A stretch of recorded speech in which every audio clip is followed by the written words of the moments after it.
نحمده ونصلي على رسوله الكريم أما بعد فأعوذ بالله من الشيطان الرجيم بسم الله الرحمن الرحيم আলহামদুলিল্লাহ বরাবর নেই। আজকে হাদিস হইল 39 নম্বর হাদিস।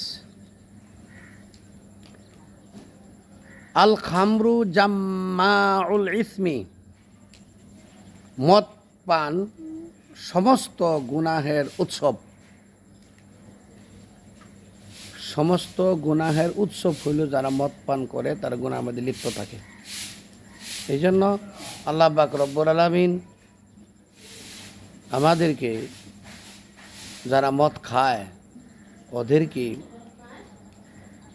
মদ পান করা থেকে রক্ষা করুক, এই হাদিস অনুযায়ী আমল করার জন্য বিধান করুক।